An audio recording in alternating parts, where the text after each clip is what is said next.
What's up, everybody? Welcome to another edition of Exposing the Bidens. If you're new here, what we do, we have a book that I bought from MarcoPoloUSA.org, and it has all the contents of the Biden laptop, and it has all the contents of the FBI reports and different news articles, and we provide you all the links down below. So look in the description for all the links. We're very upfront, and let's get started. All right, guys, here we go. So, to add more injury to the insult of gaslighting, the Department of Justice headquarters, under the leadership of Bill Barr, and specifically the U.S. Attorney for Delaware, David Weiss, slow-walked the investigation into the Biden family crimes. The reasons for slow-walking the investigation put forth by the DOJ headquarters were about avoiding election politics. Yet the Department of Justice headquarters' delay was itself a political decision, as it withheld key information from voters. Said differently, if not for the Biden surname, members of the family would have been treated much differently. Justice delayed was justice denied. Barr and Weiss delayed justice. President Trump responded to these revelations by lamenting the fact that the Justice Department denied to the American people the very thing it was charged to deliver by delaying subpoenas and otherwise hindering the normal course of law enforcement, as was the case in many previous instances. Hunter's surname got him out of a serious pinch, at least for now. So here's a headline. It says, Hunter Biden's prosecutor rejected moves that would have revealed probe earlier. Veteran U.S. Attorney David Weiss, known for his willingness to take on powerful Delaware figures, kept his investigation into Biden's son out of the 2020 campaign. Really? So the real Donald Trump tweeted this. This is back when it was still Twitter. If Biden gets in, nothing will happen to Hunter or Joe. Barr will do nothing, and the new group of partisan killers coming in quickly kill it all. Same thing with Durham.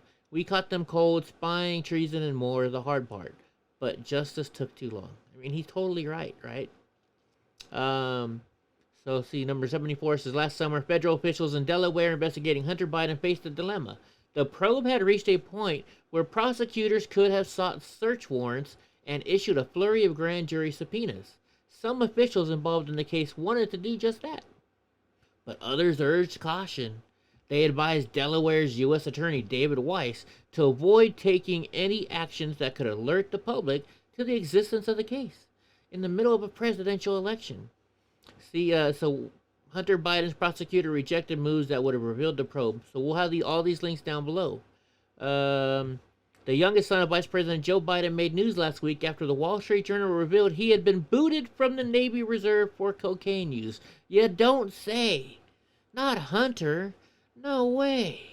His drug abuse was certainly no surprise to the Navy, which issued him a waiver for a previous drug offense before commissioning him as a public affairs officer at the age of 43. The Navy also bent over backward a second time with an age waiver so he could secure the cushy part-time job. Wow, really? I wonder why he got that. Biden's son faces no bar review after discharge. So yeah, let's go to the next page. And all these links will be, just click down in the description below and you can see all these links here. So it says, having received cover from the Department of Justice until after the 2020 selection, I love how they say that, certification vote on 12/8/2020, Hunter released a statement filled with doublespeak. To ensure that the federal investigation went nowhere, uncomfortable for the Bidens, Joe appointed the colleague of Hunter's attorney to be the chief deputy of the Department of Justice Criminal Division on his first full day in office. Wow, really? His first day in office, he appoints his son's colleague to be chief deputy of the Department of Justice Criminal Division. I wonder why. Tellingly, Nick McQuaid refused to confirm whether he recused himself from the federal investigation into the Bidens. I think he probably didn't. And if he did, he still has influence, right? To map out how the illegal influence operation worked, Chris Clark, Hunter's attorney, and Nick McQuaid both worked at Latham and Watkins. Clark and McQuaid argued cases together, so spin doctors in the media cannot claim that Latham and Watkins is just a huge international law firm, and the doctors in the middle cannot claim that Latham and Watkins barely interacted. In one of his very first decisions as president, look how they put that, Joe appointed McQuaid to help oversee the division investigating Joe's family. Really, so Joe gets to appoint who's overseeing uh, the division that's investigating his family? Funny how that works, right? The criminal division of the DOJ headquarters oversees the U.S. Attorney's Office in Delaware. In short, McQuaid likely violated 28 CRF, I don't know what these squiggly lines mean, 45.2, but not recusing himself from the investigation. Indeed, McQuaid's boss at the DOJ headquarters, who was Ken Polite, did not publish an opinion stating that McQuaid's participation in the case would not create an appearance of a conflict of interest, likely to affect the public perception of the integrity of the investigation and prosecution. So here's Christopher Chris John Clark, the Biden-Harris for immediate release, December 9, 2020. Statement by Hunter Biden.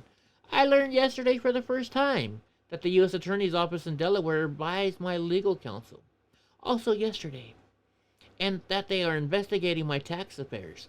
I take this matter very seriously, but I am confident that a professional and objective review of these matters will demonstrate that I handled my affairs legally and appropriately, including with the benefit of professional tax advisors.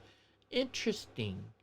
Statement from the Biden-Harris transition. President-elect Biden is deeply proud of his son. He's deeply proud of his coke snorting, hooker sleeping with son, who has fought through difficult challenges, including the vicious personal attacks of recent months, only to emerge stronger. I wonder how many lines of coke you got to do to become stronger with that stuff. So this is Nick Richard Lloyd McQuaid. I don't know what these, like I said, I got to look at these squiggly signs. Disqualification arising from personal or political relationship. So this is the code they're talking about up here. Unless authorized under paragraph B of this section, no employee shall participate in a criminal investigation or prosecution if he has a personal or political relationship. Well, right up here it says that it's Hunter's colleague of Hunter's. So yeah, I think that's a personal investment, and most likely also would be political as well. What does it say down here? Dear Judge Eugenheimer, I am writing to the court to respectfully request that I be relieved as counsel for defendant Brown Rudnick in the above referenced matter. I previously appeared and represented Brown Rudnick in this matter on behalf of Latham and Watkins, along with my colleagues Christopher J. Clark, Michael S. Bosworth, and Jason R. Burt. My last day at Latham and Watkins was January 20, 2021. Following my departure, Mr. Clark, Mr. Bosworth, and Mr. Burt were continuing to serve as counsel for defendant in this matter. Thus, my withdrawal will have no material effect on the schedule of this matter. I wonder why he's doing that. No, let's do another page then. We'll do the next page. I think we got time. We'll do two more pages, the next 2 pages. Yeah, these don't look too long. All right, here we go. It says Hunter has moved on to other shady activity by joining perhaps the only industry that is more corrupt than his lucrative gig in the Ukrainian energy sector, art dealing.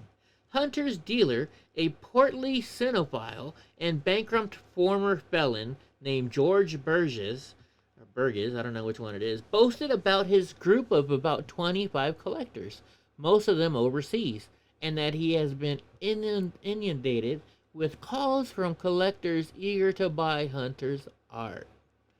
Hunter planned to host an exhibit with the self-pitying title of Under the Microscope, which would be sponsored by Burgess's gallery.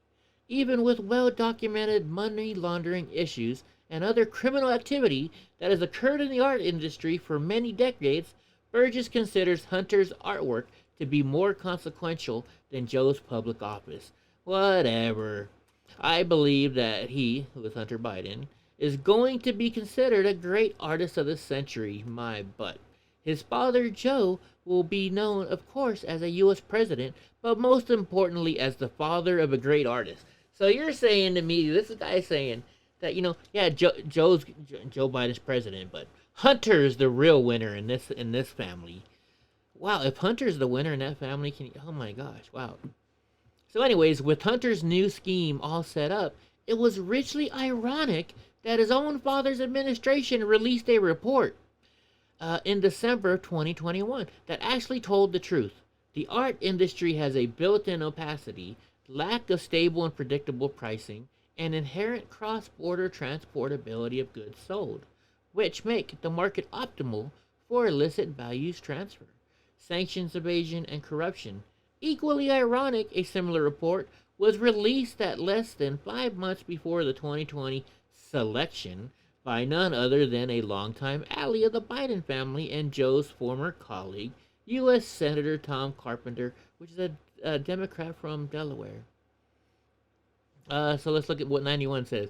So instead of disclosing who is paying outrageous sums for Hunter Biden's artwork so that we could monitor whether the purchasers are gaining access to the government, the White House tried to make sure we will never know who they are. The idea is that even Hunter won't know, but the White House has outsourced government ethics to a private art dealer. We're supposed to trust a merchant in the industry that's fertile ground for money laundering, as well as unknown buyers who could tell Hunter or White House officials. So what they mean by this is artwork. There's no set price, right? You don't say, oh, that's this. He's a first-time artist, so yeah, he gets $500, right? No. There's none of that stuff.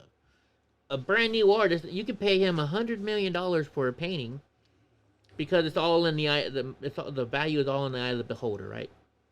So if some guy wants to pay $1 million for a painting, he could, is what they're trying to say. But if some guy's gonna pay, what were they doing, $100,000 for Hunter Biden art? Yeah, I don't think so.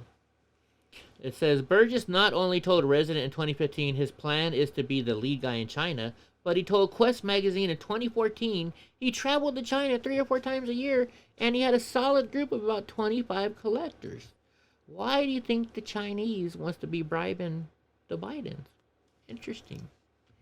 Let's see. A lot of people say they can paint and do sculpture, but what I was concerned about was whether Hunter's work would be authentic, said Georges Burgess, who owns eponymous galleries in Soho and Berlin.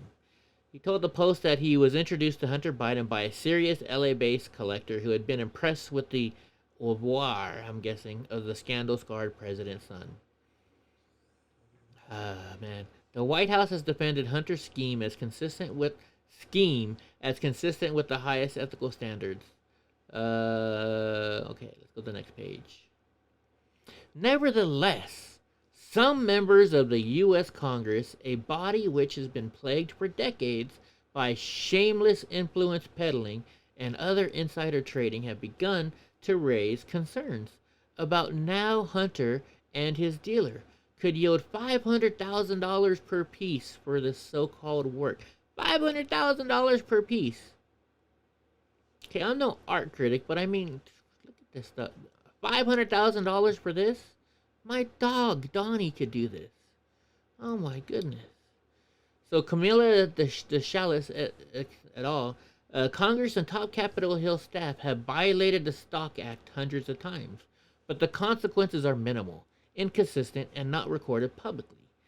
Hunter Biden's artwork is another attempt to profit off his father's position in government. I've definitely linked. So if he wasn't the president's son, do you think he'd really be selling $500,000 piece of artwork? Yeah, no. Art gallery repping Hunter Biden received $500,000 federal COVID loan. So this guy received a $500,000 COVID loan. Jeez Louise. 4 days before the GAO report was published, the SBA approved a $350,000 increase in the EIDL loan to George Burgess Galleries. Really? What does an art dealer need a $350,000 loan? Somebody paints it, he takes it, puts it on his wall, and sells it. Why does he need a $350,000 loan? This was an increase to a $150,000 EIDL loan the gallery received on the previous year. It is our contention this loan appears to have been improperly made. Well, no shit. This summer, a New York gallerist, George Burgess, said he would hold 2 private exhibitions to market Hunter's paintings for between $75,000 and $500,000 each. If you like this, don't forget to like, share, subscribe, and share this everywhere, folks. We need to get this out. And go to MarcoPoloUSA.com and buy the book if you want. I think you can also get it at BuyTheReport.com.